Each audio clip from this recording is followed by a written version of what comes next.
Okay, hello and welcome to Minor Compositions. Today we're joined here by Daniel Spicer. Hi, Daniel. Hi. And Richard Gilman-Opalsky. Hey, Richard. Hello, hello. And for today's episode, we're going to be talking about Daniel's newish and very, very excellent book, Peter Brötzmann, Free Jazz Revolution and the Politics of Improvisation, which I'm pretty sure both Richard and I have thoroughly enjoyed reading, particularly because it's one of the very few extended pieces of writing about Peter Brötzmann available in English, which is a little bit sad, but definitely really enjoyable to finally get to read an extended piece about him, and particularly sort of his sort of the political and cultural milieu he comes from and feeds back into.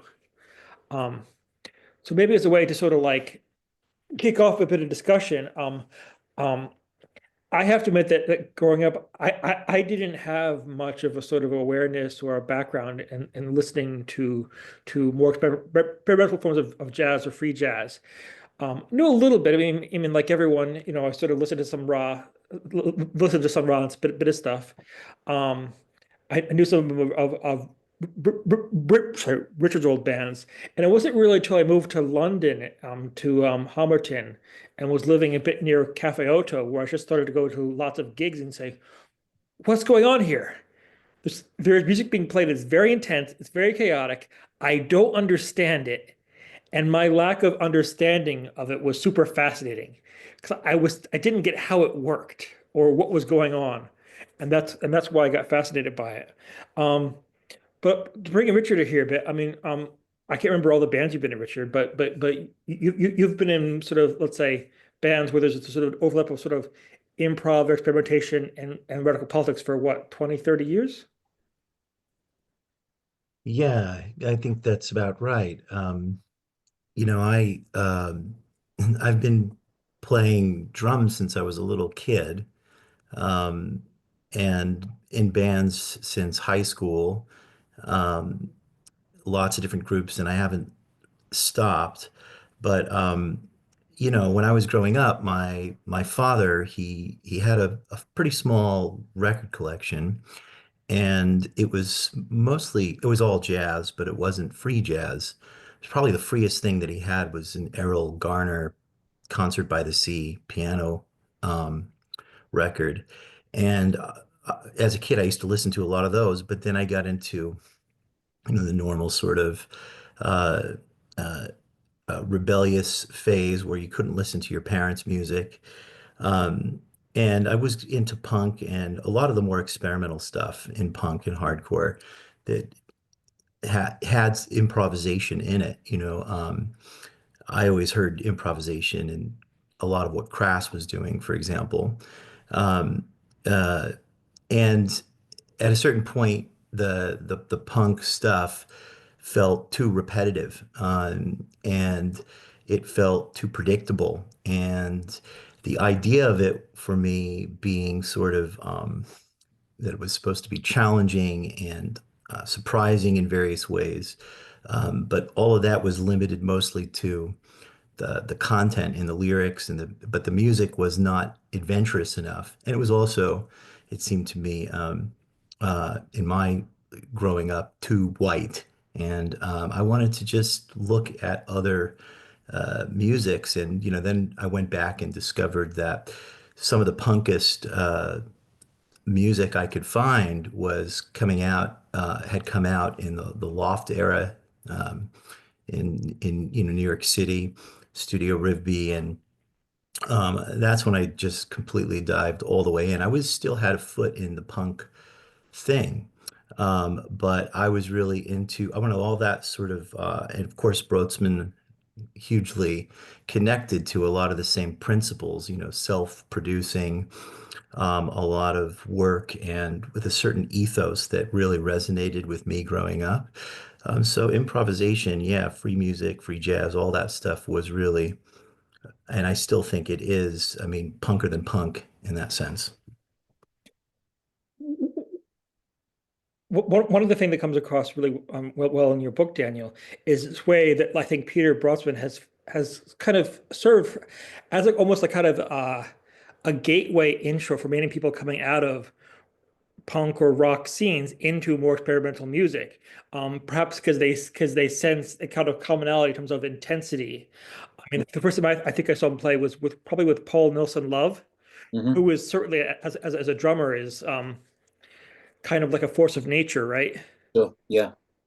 Yeah. I mean, well, there's a couple of things that work there. I mean, there's the band Last Exit in the 80s that he was in with Mm. Ronald Channel Jackson and Bill Laswell and Sonny uh, Sherrick? Tony Sharrock, yeah, um, which was uh, very much popular with hardcore audiences and young kids turning up who really dug the aggression and the volume and the attitude, which Brötzmann loved. He loved the fact that that was something that a lot of his jazz peers were just like, "What the fuck are you doing? This is," And he thought that was great. He loved that, and he loved that people would come to the shows and there'd be a mosh pit. He loved all that energy. He thought it was fantastic.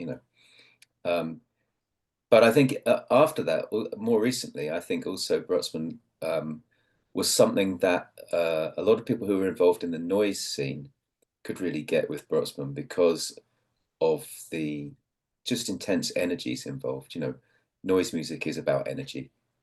It's the connections between noise and free jazz are very strong. It's a music which is about energy over melody, or anything like that. There doesn't have to be any rhythm. It's about intense, ecstatic energy. And Brötzmann's really the absolute king of that in terms of free jazz, I think, of summoning that transformative energy.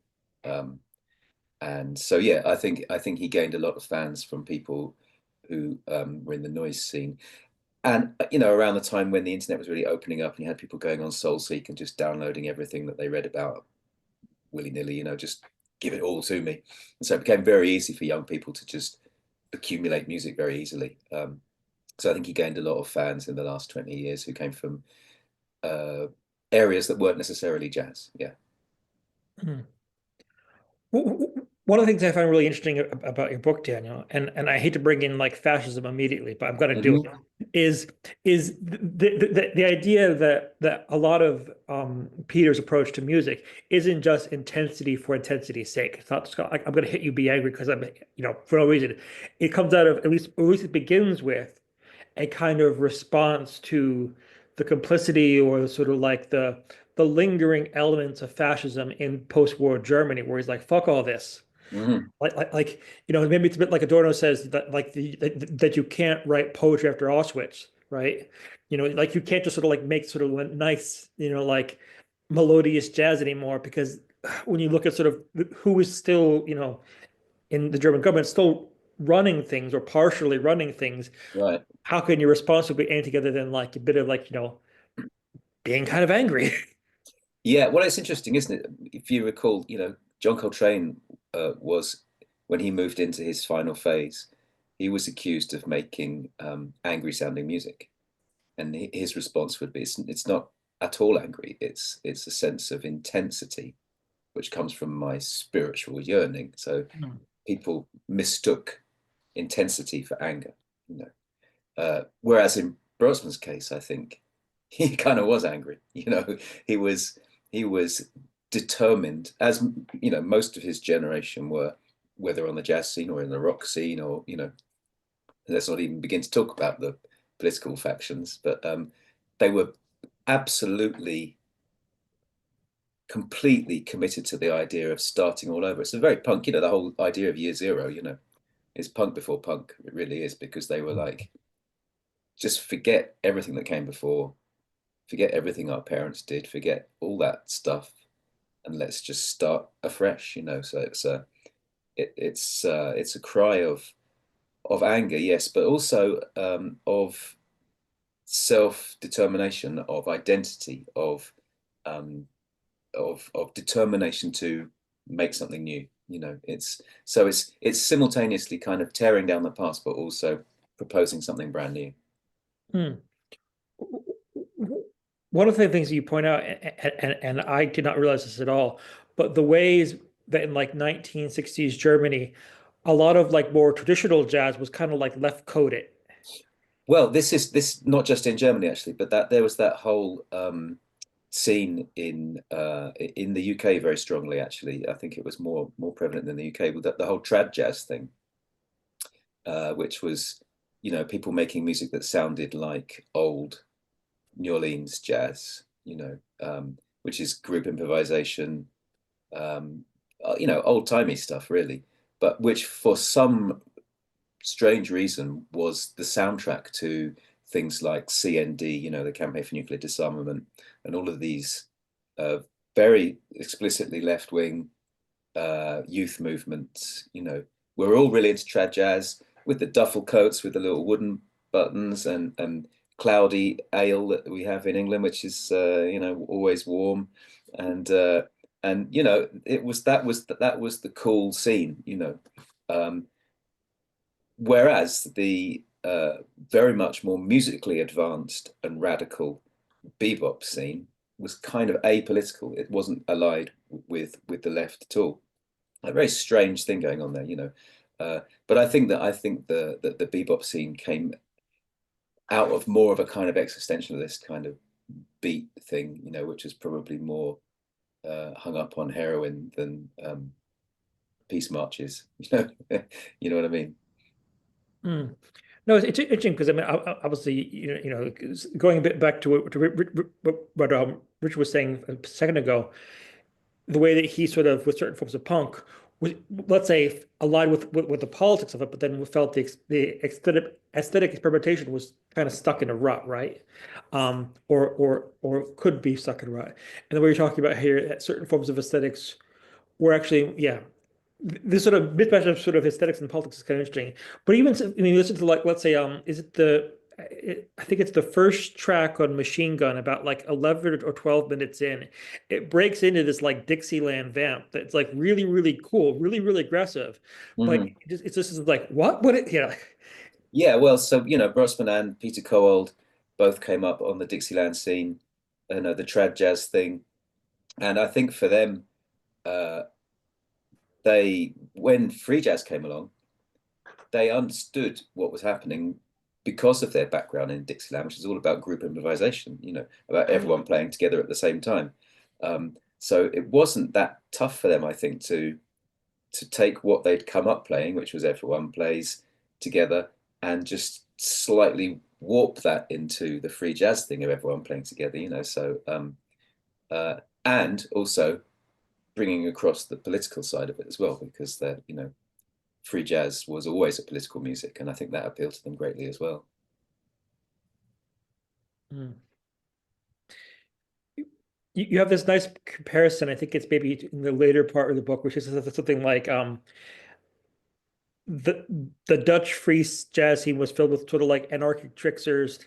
The English scene was filled with sort of like sound experimentalists who were like Mm-hmm. kind of introverted and very nice, but and the German scene was like all action and sort of intensity.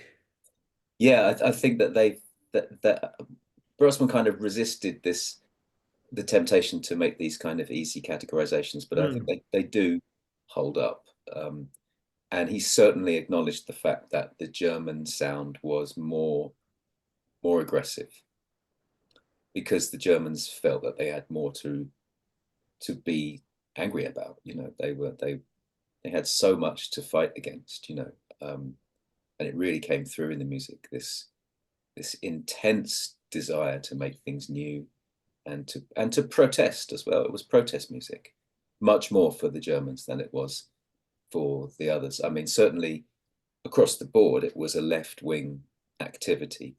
You know, a lot of the British improvisers were Maoists. You know, AMM were all Maoists, I think. You know, um, and Paul Rutherford was a card-carrying communist. You know, it was a left-wing scene for sure. But I think the Germans kind of had well, they were Marxists. I think, you know, that there was a pragmatic thing there. You know, and I think that they brought a revolutionary fire to it, which perhaps the English didn't quite. It was a bit more academic, the English version, I think, you know. And the Dutch were, you know, it's a wonderful stereotype, but yeah, they were definitely, there was more humor involved there for sure. Yeah.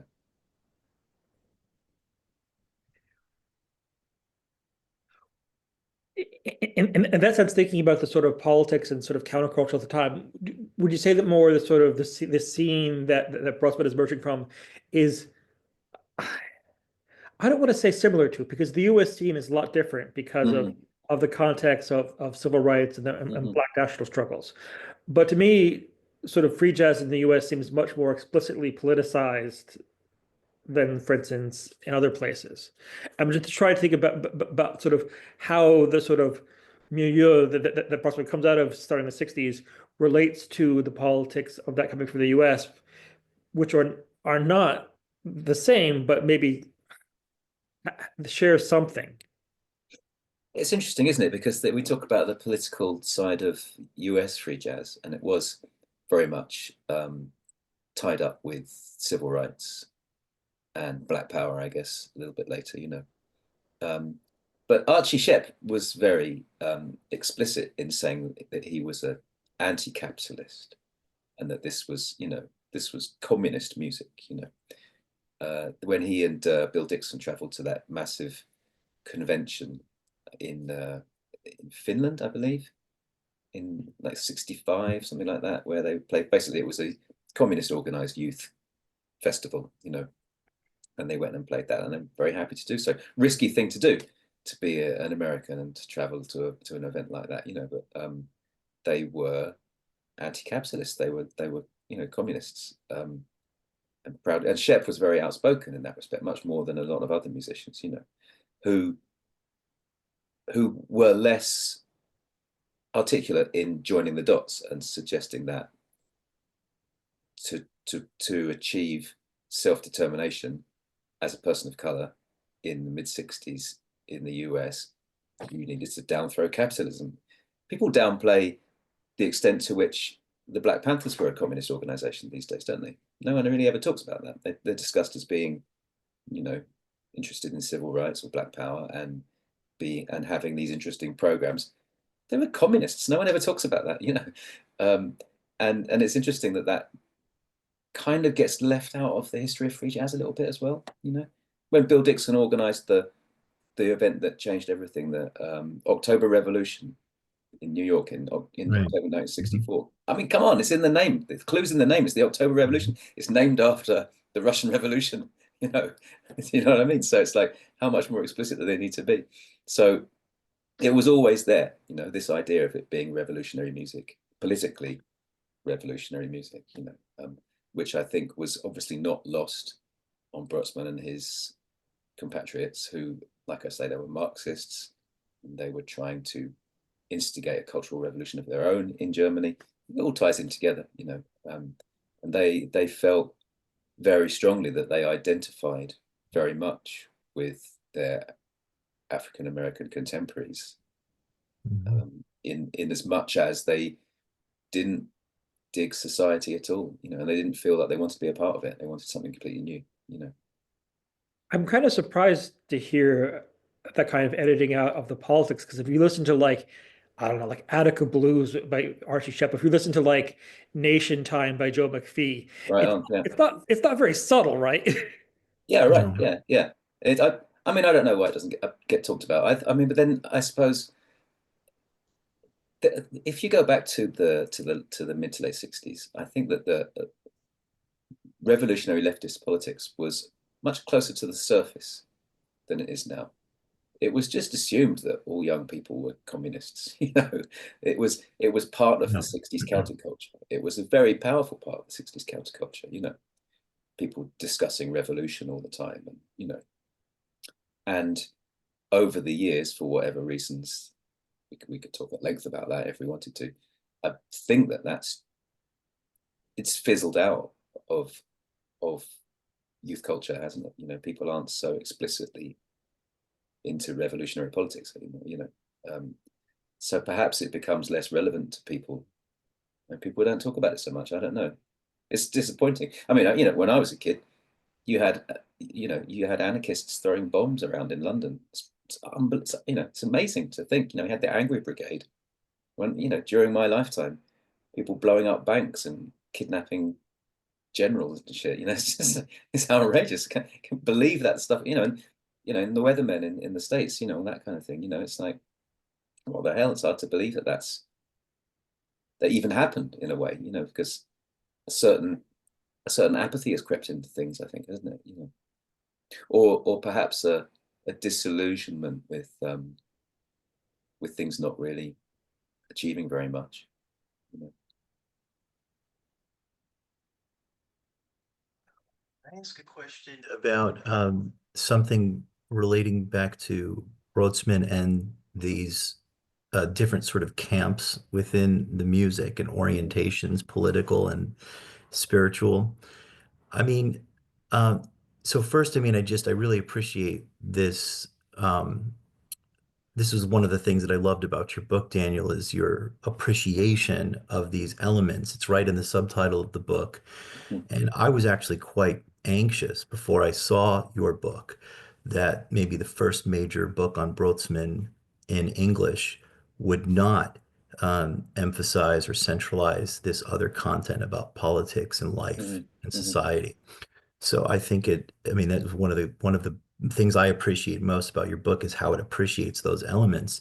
And you were talking about Archie Shepp, and of course, in the U.S., Shepp was working with Max Roach and Bill Dixon. They had other people like Arthur Doyle who weren't so explicitly political, but understood, as you said, like in the late '60s, that they were playing in some ways the music that was a part of the Black freedom struggle. And Mm-hmm. I mean, a lot of them were not thinking about civil rights. They were thinking about revolutionary Black politics, the Black Right. Panther Party, and things like that. Mm-hmm. But then, this these splits. Few people have really been able to bring them together in a very coherent way. I think of William Parker, still alive, who was, playing with Frank Lowe and in the late 1960s and the early 70s, who always talks about his communist upbringing, that Mm-hmm. he was reading Marx as a kid. He still publishes and reads poetry about capitalism, but he's deeply connected to the spiritual Mm-hmm. side, playing with David S. Ware. Mm-hmm. Brötzmann is so interesting to me, and you capture this so well, and I wonder if you could talk about it a little bit more in that he comes out, but he like Stephen was saying, I always thought Machine Gun, man, that swings. That swings hard once you get past that opening bombast. Yeah. And you say he comes out of Dixieland with Cowald and all of that. But I think Brötzmann, it seemed to me there were moments that you capture where he was almost kind of surprised later on in his career that he was able to work with all of these people around the world who came out of it and came to it from very different origins. You know what I'm saying? And there was this part of Brötzmann where it always seemed like for a while, he was kind of like, fuck jazz, I'm gonna do what I do, last exit or anything noise or anything. But then later on, if somebody said, you're a jazz, your music is in the jazz, he kind of started to like that and appreciate that in a way where towards the end of his life, he would be like, if they think I'm jazz, Yeah. then I like that because he loved jazz.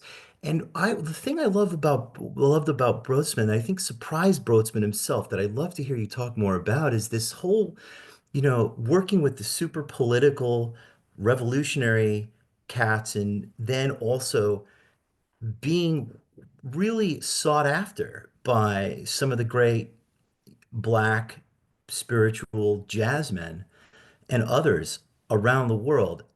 He was able to do that, and he wasn't and that's, I think, a really unique feature of Brötzmann's legacy Mm. as a musician in this music. And it's captured in the book, but maybe you could more explicitly address that.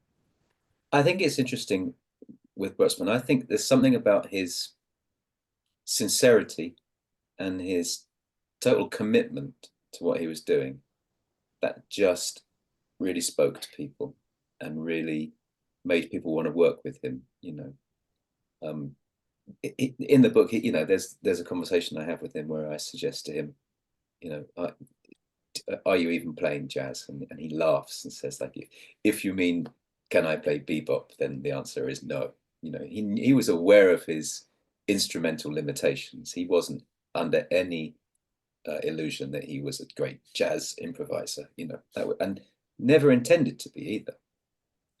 We have to remember that he came to music prior to that. He was a visual artist, and that's what he was intending to do. But he found the gallery system and just the way the art world works to be a bit stifling and phony, and he didn't dig it at all. And then he happened to, and in his spare time he was teaching himself to play the clarinet and the saxophone, and then the whole free jazz thing happened, and I think he identified a way in which he would be able to express himself,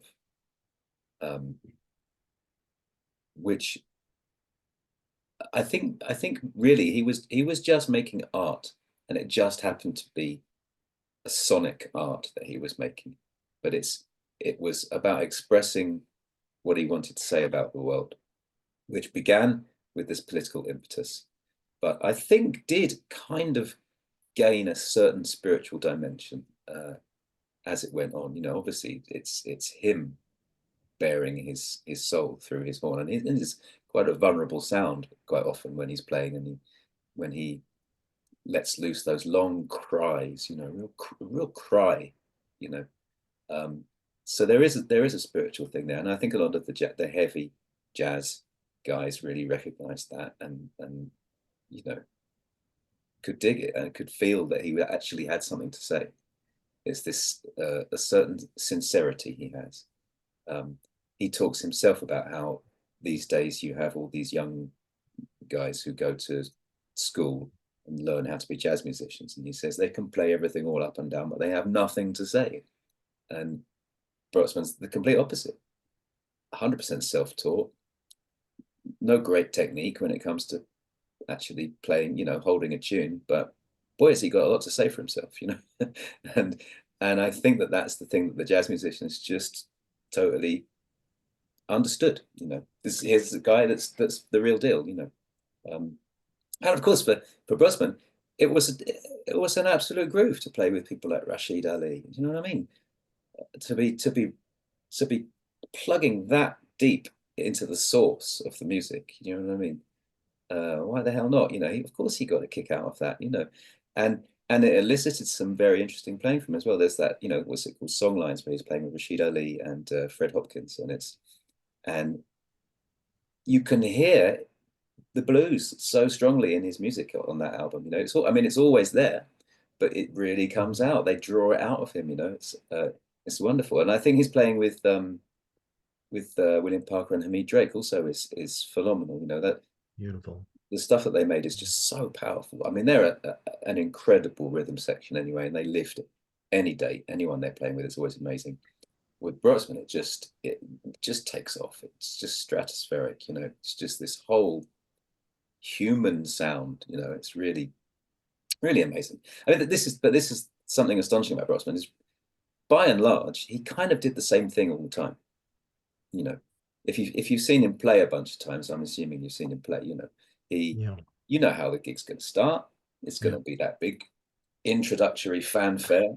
You know how that's going to go. It's going to just keep climbing until it can't climb anymore, and it's going to be like, where the hell is this going? And then it's going to stop, and there's, and then it will start all over again, and you kind of know what you're going to get. You know what I mean? But his total skill was in choosing his collaborators, who brought different contexts that he could slot into, so that it's never, even though he's doing the same thing all the time, it's always new, it's always fresh, there's always something new happening because of his collaborators. And what you mentioned, the Die Like a Dog quartet, the thing about that too, that it was this explicit connecting to Eiler, which I think marked something in Brötzmann's, just that he would do that with these collaborators. I'd love to hear about that, because I think that was wouldn't that be particularly significant in what we're talking about? It's really interesting because he he he gave mixed messages really about Yeah. Brötzmann, sorry, about Ayla and where he fits Right. into him. So he would say that he never really heard Ayla until much later, and that they were two guys doing something similar in different continents without, which happens. We had at the same time as Ornette was kicking stuff off, you had Joe Harriott in the UK was doing, a very similar thing around the same time, and they hadn't heard each other. This happens. Ideas sometimes pop up, But and Brötzmann would sometimes be a little brusque when people talked about the Ayla influence, and he would say, no, it's nothing to do with me, and then, but then other times he would kind of hint that Ayla had been important to his development, and so it was a little bit ambiguous. And in fact, there's this. I mean, I talk about it in the book how it's possible that it was even the other way around. That Ayla came to see Brötzmann and his pals playing in Heidelberg or somewhere like that, and Ayla would be in the front row watching and taking it all in, and then years later, Brötzmann hears one of his records and he's like, oh, okay, yeah, sounds like me, which is kind of funny. But so yeah, Die Like a Dog was interesting because it was him saying, okay, guys, yeah, Ayla's important, and I do love his music, and here's my tribute to it, So, but I like the fact that he left that kind of ambiguity in there, I mean, musicians do generally not really enjoy being compared to other musicians, do they? It's not.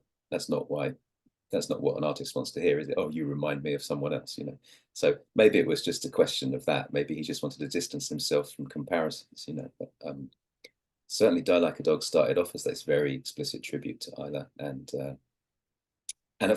and rare, actually, extremely rare in Brötzmann's canon, in as much as it contains quotes from Ayla tunes, doesn't it? Which is, I mean, Brötzmann generally doesn't play cover versions, but he's approaching readings of Ayla tunes in that, which is, and of course, Parker and Drake were perfect for that job.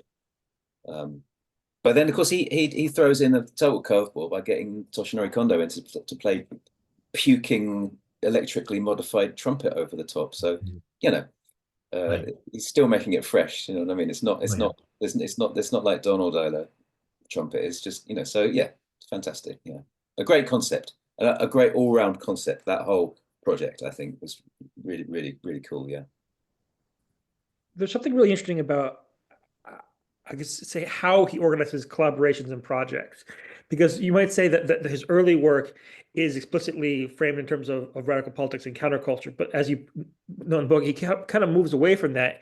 But then you can see the ways he organizes either large ensembles or festivals or cooperative record labels to put out the projects. People seem infused by a kind of politics in how to live and work together that is definitely there, even if it's not super always as explicit as it is at the beginning. Yeah.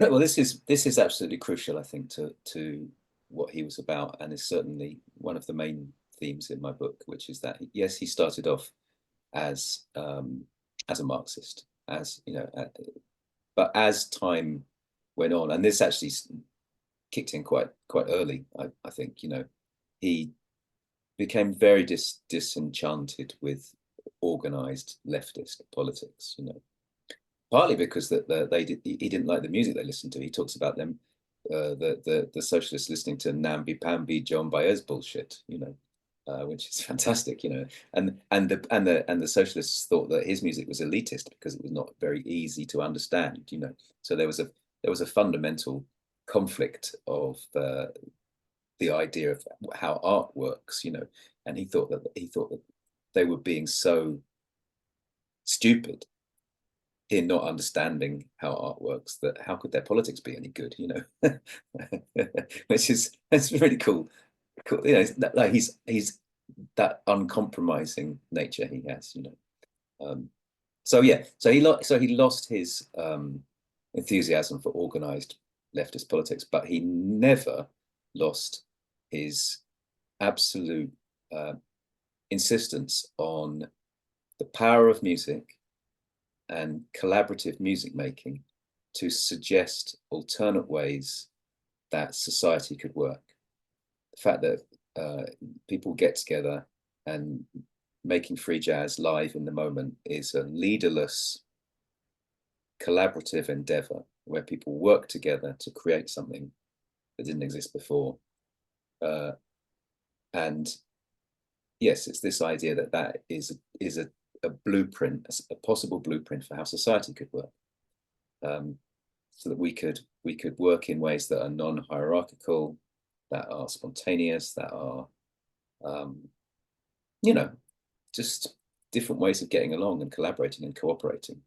And it was always absolutely fundamental to what he was doing. You know, that's how the Tentet, the Chicago Tentet, which was this huge freewheeling behemoth, you know, that was about getting a bunch of guys together and seeing what they can come up with as a group, you know.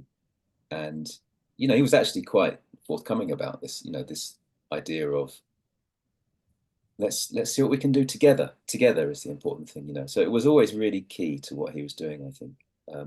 And it was what he wanted to be doing in life, but it was also his message to people was like, come on, this must be a better way of organizing ourselves, you know. It's interesting on the 10 techs. Over the past years, I've gotten to have chats with Joe McPhee and Fred and Ken Vandermark, and I asked them sort of like, how did it work? And most of the time, they start by saying, I have no idea. Yeah, well, yes. I mean, Ken Vandermark talked to me at length about how, and Mats Gustafsson mentions as well that there were, it was frustrating at times because Brötzmann would not give any directions of any kind. He was the leader of the band. There's his name on the marquee, and they would all look to him for a clue as to what they were supposed to do, and he'd be like, just play, you know, no help whatsoever, you know. He didn't give notes, he didn't, you know, he didn't suggest anything. This is after they, of course, when that group started, they were playing compositions to begin with, but then they jettisoned all of that and just decided to be 100% improvising group, which is not that easy to do with a group that size, you know. So it became a logistical marvel, especially when they went on tour as well. You can imagine, you know, and some big personalities involved as well, you know. So it was, the whole thing was larger than life. But I've lost my train of thought. But anyway, it was, you know, the whole thing was,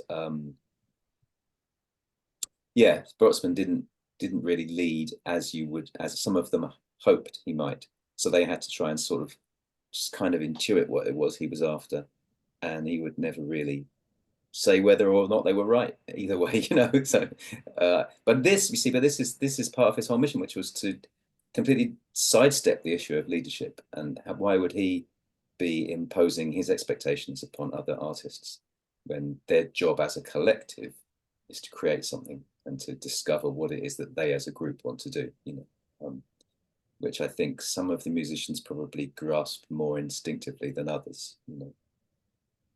There's the really lovely quote from Mats Gustafsson where he says that Peter was the worst band leader I've ever known. I have learned so much from him. Yeah.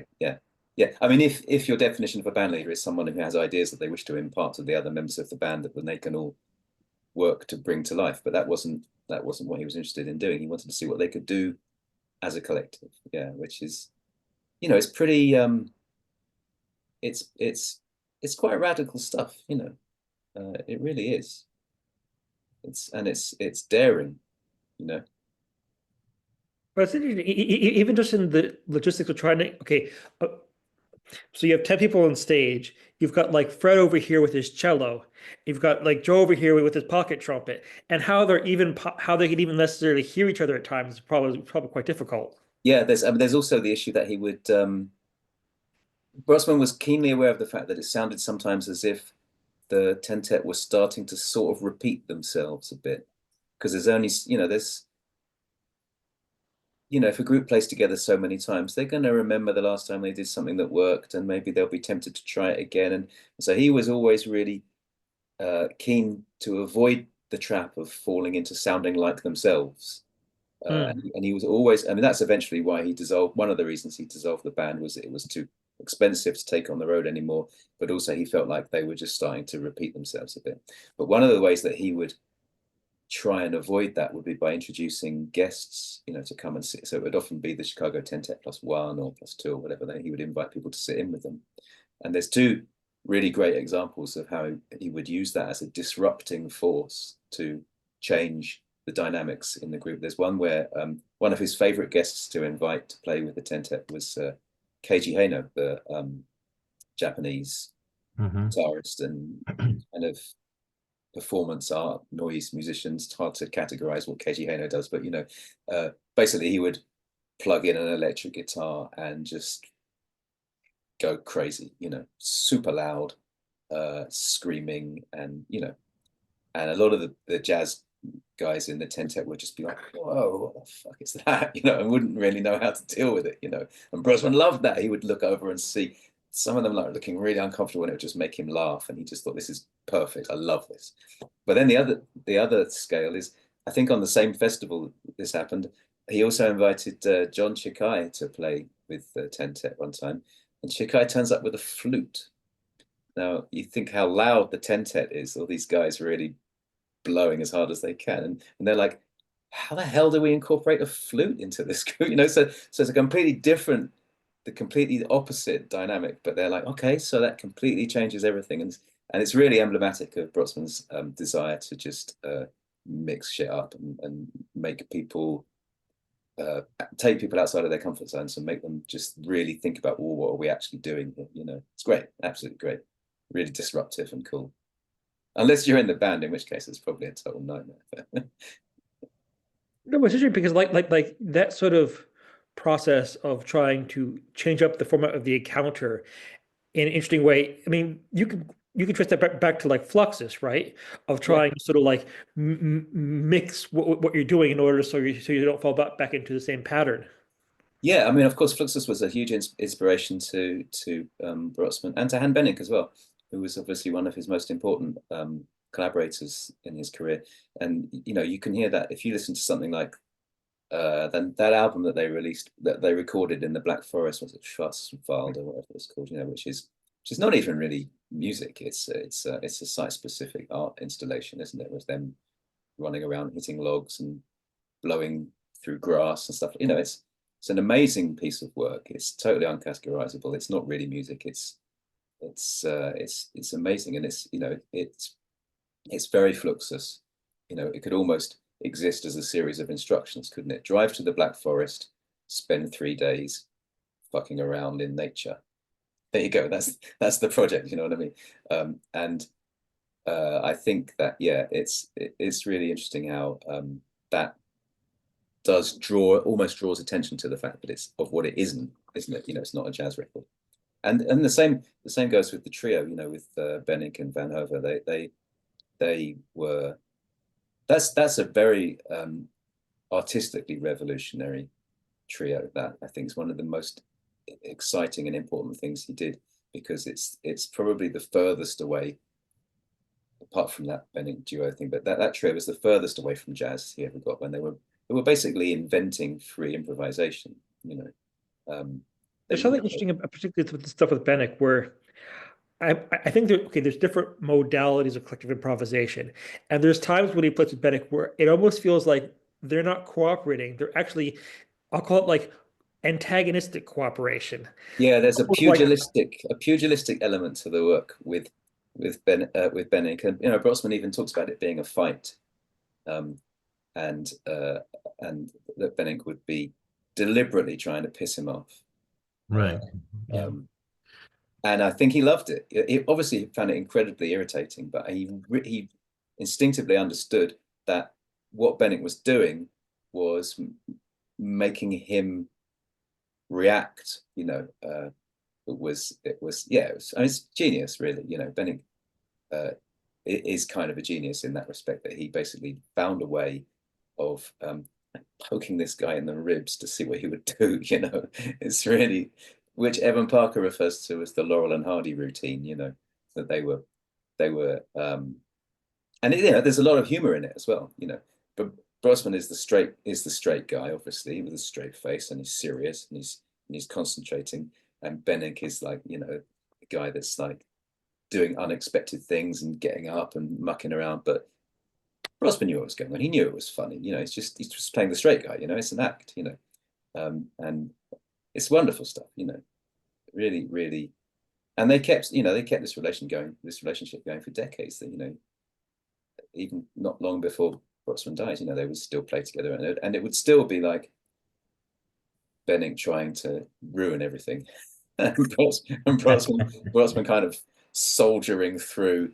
We've got to do this gig. It's great. It's such a great shtick, and really funny and heartwarming as well. It's two friends having a great time. There's also that element to it. But what I love about that is that's sort of like that clever antagonism is kind of like another version of trying to find a way to not sound like yourself, of constantly like pushing yourself into a different space. Yeah, there's also, but with Bennick, it was also a question of actually questioning what is music. He talks about there's a bit he talks about how he might decide that the way in which he wants to contribute to this improvisation is to get up and go to the toilet, to leave the stage, go to the toilet, and then be back exactly 32 bars later and sit down and carry on playing. And he says, in those 32 bars, I could have taken a drum solo, or I could get up and go to the toilet.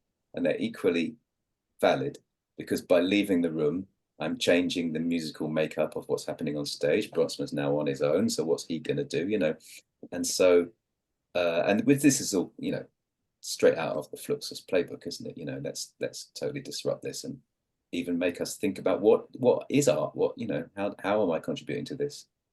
Do I even need to be here? It's fantastic, and very, it's kind of its time, I guess, 60s, slots in with things like Godard's movies as well, and that kind of thing, and all sorts of stuff, and some stuff that was happening in postmodern literature and things, but it's endlessly fascinating, I think, Mm.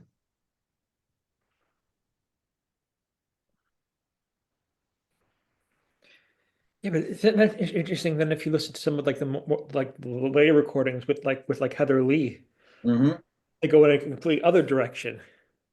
Where, yeah, Brötzmann identified in Heather Lee someone that he really enjoyed playing with and touring with and spending time with, and I think he liked very much the fact that she was not from jazz at all. She was from an underground rock kind of noise adjacent kind of situation, wasn't she, really? And I think he just liked that, and I think it suited him in his later years as well, that he's not always fighting over a band. She provided a sort of canvas for him to make quite painterly statements on. I think, he could play and just. Brötzmann was never really that keen on solo playing. There aren't many solo Brötzmann records, only a couple. It's rare, and he wasn't that keen on solo gigs either. He did do some, but it wasn't really his thing. He was a collaborator by nature, But I think with Lee, it's almost like a bit like he gets the chance to solo a bit, because she provides more of a sort of soundscape and a contextual framework for him to then just play however he wants, really, So I think it became a nice space for him to be able to play from the heart in a way. Yeah. there's something interesting. I'm going to get the name wrong. The vibraphone player who he plays a lot with in the later years, Adam. Jason Adashevitz. Yeah, where there's obviously a vibraphone and Heather sound very different, but there's something about sort of a more textural, sculptural Yeah. ambiance. Well, there's that thing when they first met, Brötzmann saw Adashevitz playing in a club in Chicago, and he went up to him and he said, "Hey, I fucking hate your instrument. Do you want to play sometime?" You know, which is pure Brötzmann. But yeah, because he thought, you know, it's wishy-washy, isn't it? It doesn't have any fire. And again, you know, he identified a context which would push him in strange directions. And they did some great duo stuff, which again, I think there are parallels with the Heatherly stuff, you know, in as much as it provides a more of a soundscapey ambient framework for him to work within. But when Adashevitz joined the trio with Steve Noble and John Edwards, that's genius, that configuration, because that trio with Noble and Edwards was another powerful group. You know, they're a very busy rhythm section. They play a lot. They pack the information in, the energy in, you know.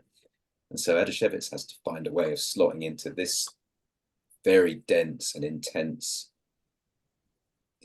package of information, and he does so brilliantly, you know, whether he's floating over the top or, you know, there's so much going on, and it's such an interesting group, sounds that they made together.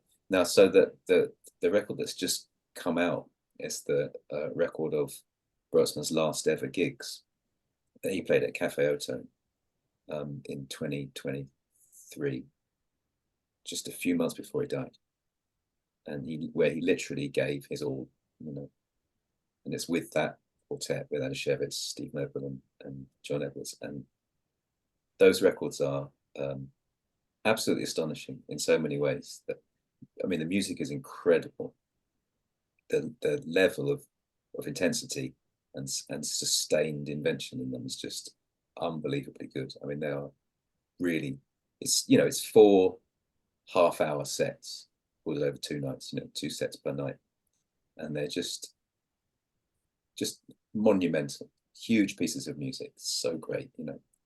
But there's also the fact that, you know, this was right at the end of Brötzmann's career, you know. He never went off the boil, you know. He's not one of those guys where you could say, well, I like his early stuff, you know, but it's as good as anything he ever did, you know, and it's literally Right. the last thing he ever did. So, I mean, who else can you say that about? I don't think, you know. Well, I had kind of the feeling from your book almost that like his commitment to his craft and almost the grind of playing and touring probably kept him alive a lot longer than he would have otherwise. This is absolutely true, yeah. So when during COVID, when traveling and playing couldn't happen, that was really the beginning of the end for him. He had problems with his lungs for years,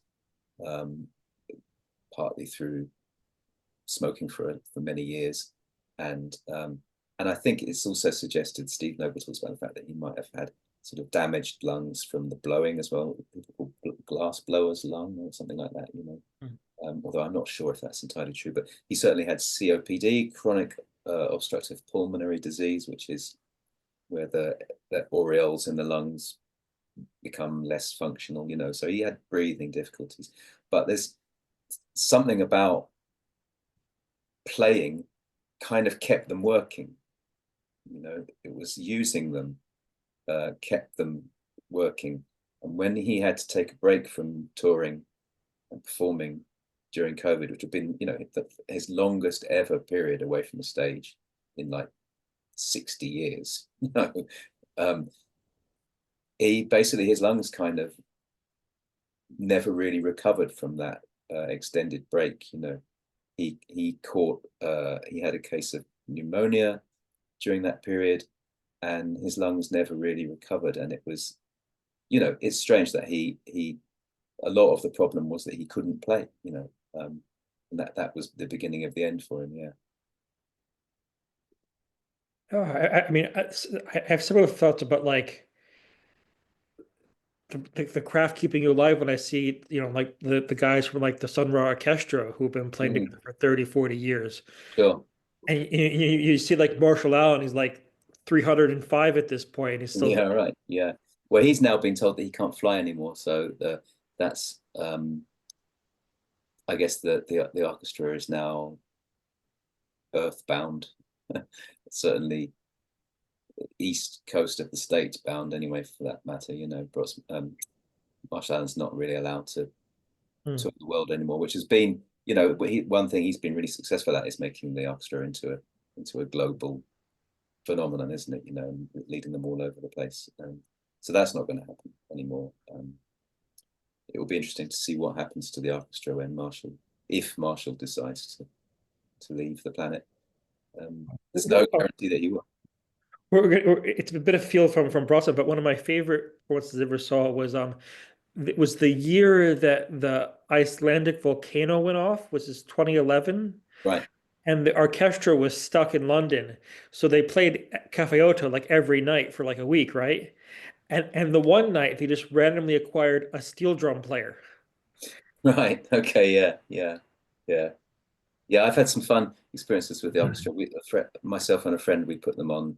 I did promoted a couple of extended residencies where they came and played here where we live for 2 or 3 nights at a time. We did it a few times, and hanging out with those guys is a great joy. And trying to round all 13 or 14 of them up and get them on stage at the same time was quite a challenge. It was something really interesting about seeing these guys who played together for years and years, because at a certain point, they after playing for 3 or 4 nights, they didn't want to keep playing the similar set. So they were like, oh yeah, how about we play part of our disco album? Or yeah, right. Something from like the Batman and Robin soundtrack. But if you see them playing, you see the Marshall's book of compositions. It's like a foot thick, it's like hundreds of tunes. And I think also in concert he'll just call a tune, and they don't have a set necessarily 100% worked out. They might have an opening number and an encore, but during the set, Marshall could go anywhere in that book and call a tune, and they're all supposed to know every tune. It's kind of a bit of a challenge, but yeah, really good. And it's interesting actually, because of course Sun Ra was one of Brötzmann's inspirations in terms of the feeling of brotherhood that can be engendered by a group that or musicians playing together. He cites Ellington and Ra as being his 2 primary inspirations in terms of musicians who had this kind of society around them, the society of their fellows, their musicians, and of a communal situation, big orchestras working together to create music. Cool. Richard, do you have anything else you want to?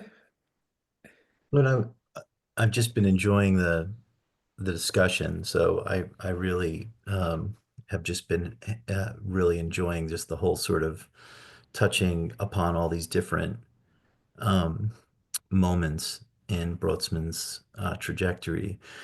I think one of the things you were saying, Daniel, about collaboration and the way that I think part of the genius of Brötzmann's, if we can call it that, and I think we could, art is choosing the collaborators, that the music that he's put out into the world, live and on recordings, its range, its diversity, from the textural stuff to the more blistering kind of, drums, bass, trio. It's all about his ability to kind of put these assemblies of, to assemble these bands. Yeah. But one thing I just wanted to touch on and understandably, and it's not a critique, but when we focus on the kind of, he couldn't play bebop, and he couldn't run up and down the horn like some of these college trained technical virtuosos who had nothing to say. I think the other side of that is, no matter who he was playing with, that tone that came out of the bell of his horn, it told you that he was behind it within seconds. It wouldn't be more than 3 seconds. But the other thing I wanted to say too, and then is that he played with some of the greatest musicians. I mean, just even from a technical point of view. And I mean, there's Fluxus, But we can remember too that Benning, played with Sonny Rollins and Eric Dolphy. Right, right, And right. I think maybe this is yet to come, and I don't think Brötzmann would mind it. But even though he said, I can't play like these other guys, but I have something to say, Uh-huh. I think down the line, it's yet to come a bit, is that uh, as a saxophone player and a clarinetist and a Mhm. terragoto and all of that, what he was doing with the horn, with these master musicians. I mean, look at the drummers he played with. I mean, Right. in the heavyweights, Takeo Moriyama, you can't even imagine someone who can play the drums like that. Yeah. He's just inconceivable. Yeah. And I mean, it to me is, I think Brötzmann is also just an unbelievable saxophonist, horn player, musician. And maybe that isn't said enough, but I think a lot of his collaborators totally heard that as well. Not just the commitment, yes to the commitment, not Yeah. either or, but both. Benning talks about one of the things that he most appreciated about Brötzmann was that his voice was instantly recognizable. And he talks about how you could say the same for Miles Davis, Thelonious Monk, you know, Charlie Parker, you know. They start playing, it's them. And the same can be said for Brötzmann. And that's something that Benning explicitly says that's one of the, and I think the implication there is that for an artist to have a voice like that just really sort of betokens 100% authenticity in terms of it being an artistic statement. They're not playing something they've learned. They're not playing in a way that they think will be enjoyed by others. They're truly expressing themselves, and that's, I think, what lifts certain musicians into another realm of being just artists, extremely important artists, who just happen to be playing music, which just happens to be considered jazz. You know what I mean? And Brötzmann is 100% in that category, I would say, as an artist who just happens to be making music, which just happens to be appreciated by people that listen to jazz mostly, And I think that's the key, really. He's one of the key artists, so I would say, of the 20th century, and yeah, who just through accident of birth, when he was born and what was available to express yourself on, happens to be making jazz or playing at jazz festivals. But yeah, I think it's fascinating, isn't it? What does lift certain forms of creativity into this realm, almost an ineffable kind of realm of being pure art. You know what I mean? And I think Brötzmann totally had it. Yeah. I completely agree, and I think that's probably a lovely place to sort of not end, but sort of leave off, and to thank you Sure. both for coming along and having this excellent, most interesting conversation. And I encourage everyone to read your book, Daniel, because it's really definitely worth reading. Thank you so much. It's Good been a times. total pleasure. It's been a total pleasure to write it, and I'm grateful that people seem to have enjoyed it, and it's lovely to have the chance to talk like this. And you've caught me at a good time, because having just written the book, of course, I know all the answers now, but if we did it in a year's time, I'd be probably much less fluent on the subject. So it's good. It's good timing. Cool.